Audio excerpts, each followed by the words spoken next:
Tudo bem, investidores? Trump eleito o 47º presidente dos Estados Unidos. E agora, o que a gente pode esperar dos nossos investimentos? Tanto do Brasil quanto dos Estados Unidos. Mas nós vamos falar muito de REITs hoje aqui, né? Setores que a gente tinha mais expectativa com a Kamala, outros setores que nós tínhamos mais expectativas com o Trump. Então, fique aí, porque a nossa ideia é fazer uma análise sólida para você. E é lógico, sem aquele viés, né, de torcedor que muito analista continua tendo, né? Isso é importante porque no começo do ano, assim que o Trump, né, já apresentou-se ali como o principal candidato republicano, nós fizemos um vídeo no nosso canal, vou deixar ele aqui no card para vocês darem uma olhada no vídeo, que fizemos falando de um impulso que poderia dar nesse REIT aqui específico, né, com a vitória do Trump. E para falar aqui, provar que o que a gente faz e acontece as nossas análises, está lá. Você pode olhar, né, até a data que a gente publicou lá, e desde então, esse REIT entregou ali mais de 44% de valorização. E ele já bateu seu cerca de 70% ali no meio do ano, tá? Na verdade, hoje não é mais um REIT, mas ele é, o Geo Group é um REIT prisional. E ele costuma se dar muito bem no início das vitórias do Trump. Por que a gente fala aqui, né? Se dá muito bem no início? Porque no final das contas, o que importa para nós é fundamentalmente longo prazo, né? Lá em 2017, quando o Trump ganhou, esse REIT deu um boom muito forte também, mas logo na sequência ele veio despencando, né? Nos últimos anos a gente viu uma queda de 65%. Aqui eu gosto de ressaltar para o investidor o que é longo prazo e o que é curto prazo, né? No longo prazo, é um ativo que a gente enxerga muito risco, né? Eu, pessoalmente, eu nem tenho ele na minha carteira, mas a gente gosta sempre de falar também para aqueles investidores que gostam de fazer value investing. E nesse caso aqui, era a nossa aposta aqui, que era o Geo Group, e não nos decepcionou nesse momento, né? Mas lembrando que não é um REIT para levar para longo prazo. A gente tem que diferenciar o que é curto prazo do que é longo prazo, né? Mas vamos falar aqui da vitória do Trump, né? Como que o mercado acionário se comporta com o Trump, como ele se comporta com os democratas, né? Nesse período. Esse período que nós vamos analisar aqui é de 2017 até 2021, né, de janeiro ali de 17 até janeiro de 21, que foi o período do primeiro mandato de Donald Trump.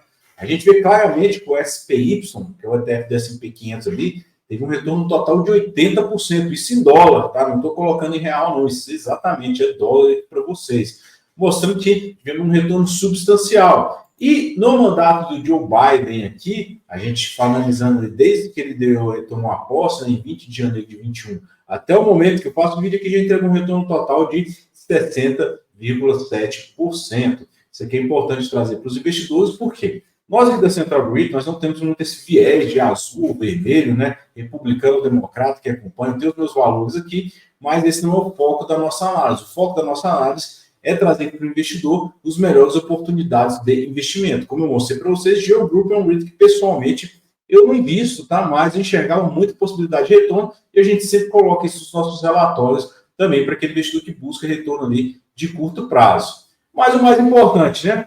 Nesse período dos dois mandatos aqui, de tanto Donald Trump quanto de Joe Biden, sendo republicano ou sendo democrata, esse P500 já entregou cerca de 190% de retorno.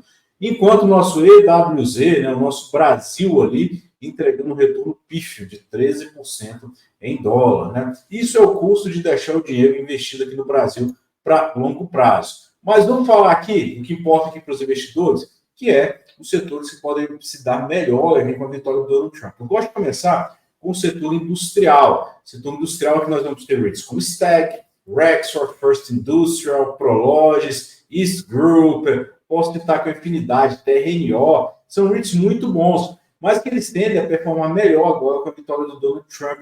Por quê? Porque ele vai tender a estimular mais a economia, pelo menos pelos planos que ele tem agora, é de aumentar a taxação de importação e estimular mais o comércio local. E aí a gente entra nas indústrias americanas, principalmente REITs que trabalham não só com galpões logísticos, mas com galpões industriais, principalmente WP Carey. Vou citar aqui Stag Industrial, o próprio Realty Income também, que apesar de ser varejo, tem galpões industriais dentro do seu portfólio, e é lógico, né? Aqueles REITs que vão trabalhar ali mais com a logística de importação e exportação, eles podem sofrer no curto prazo, mas no longo prazo eles têm uma flexibilidade de atualização do seu portfólio.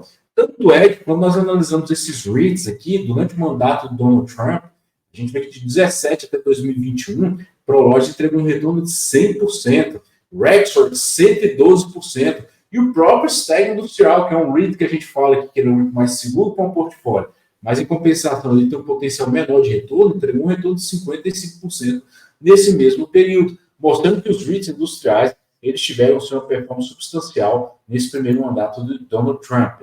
Mas, como eu falei para os investidores, né, a Kamala perdeu, e quem poderia se dar muito bem com a Kamala Harris ali, vencendo as eleições americanas, seriam outros setores. Por que eu falo isso aqui para o investidor? É importante a gente fazer uma análise sólida, né, porque o nosso dinheiro não tem cor, ele não é verde, não é azul, nem vermelho, ele é verde, né? Então, é isso que é o nosso foco aqui. A derrota da Kamala, ela pesa aqui na nossa análise, porque não só a derrota dela vai influenciar alguns setores, mas principalmente a derrota que os democratas tiveram no Senado americano, né?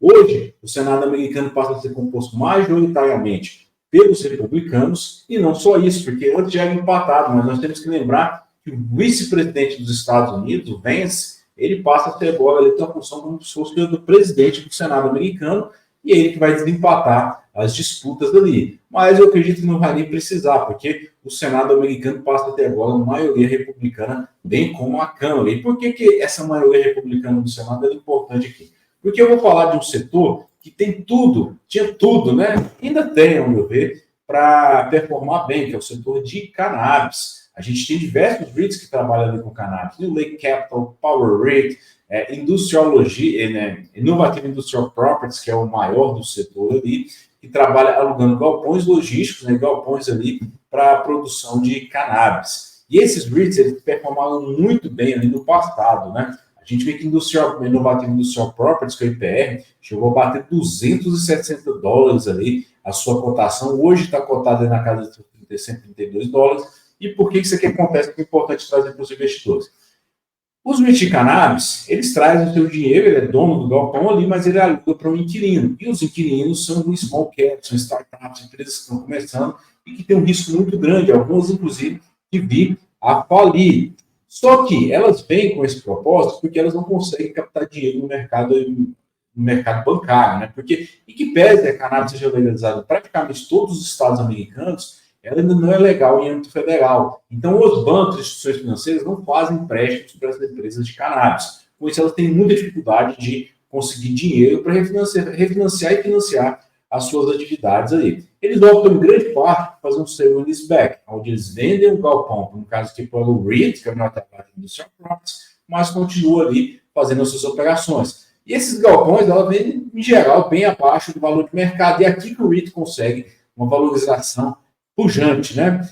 E aí vem aquela questão do risco, né? O que é o risco aqui? Como vários inquilinos vêm a falir, existe hoje uma lei no Congresso americano, que ela já foi aprovada na Câmara e já está parada no Senado, que é a Safe Bank Act, onde ela prevê que os bancos eles possam emprestar dinheiro para os operadores de cannabis sem serem punidos, né?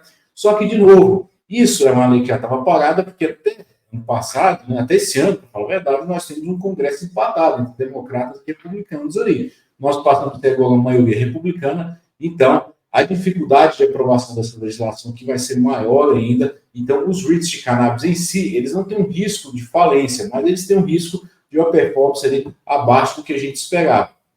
Isso é importante ressaltar para os investidores, porque Innovative Industrial Properties é um REIT que a gente já tinha, a gente já tem ali um call ali de compra, né, quase pronto, né, no caso da vitória ali da Kamala, a gente esperava que ele pudesse ganhar um espaço muito grande ali de valorização, o que não impede que ele venha valorizar ali, entregar um retorno para o investidor no longo prazo.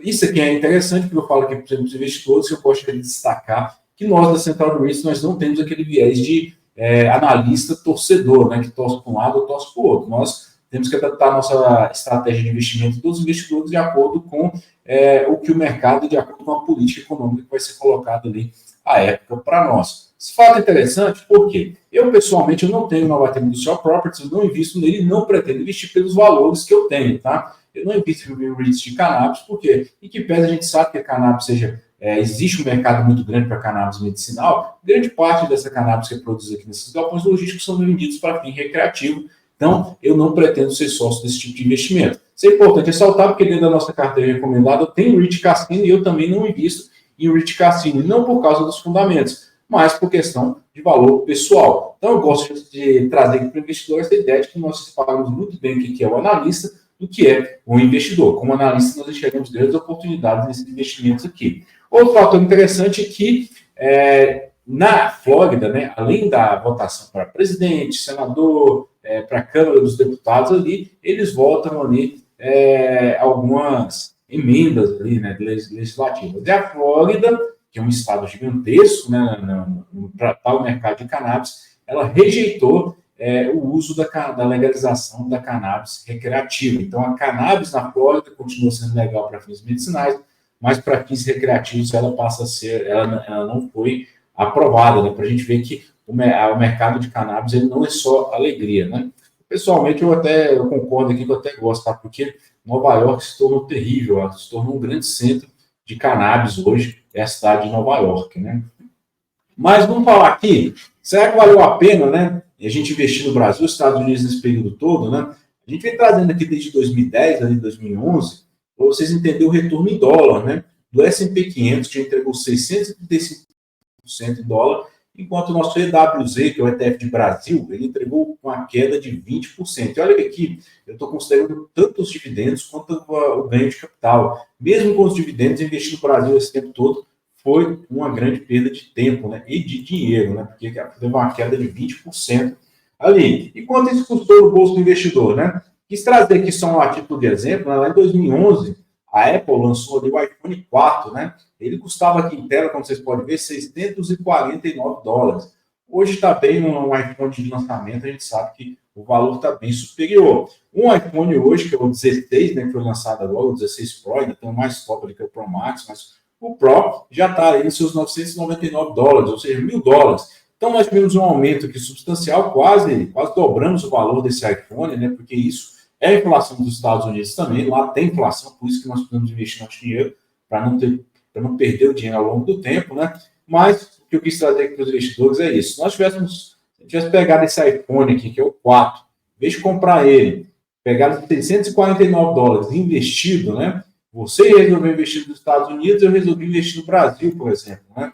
Isso é o que aconteceu com esses $649. Depois desse tempo todo, do lançamento do iPhone 4 até hoje, investido no S&P 500, ele teria dado um retorno de $4.777.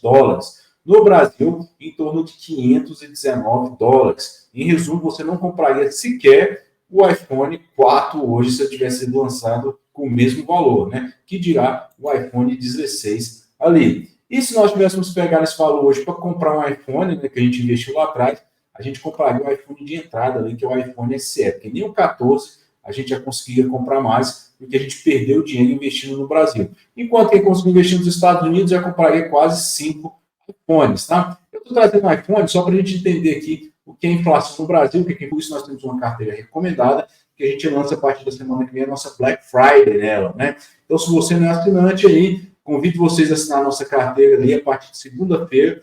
Entra no mercado ali, já está ali, né, disponível para vocês, mas entra no ar ali a nossa promoção de desconto com a nossa Black Friday.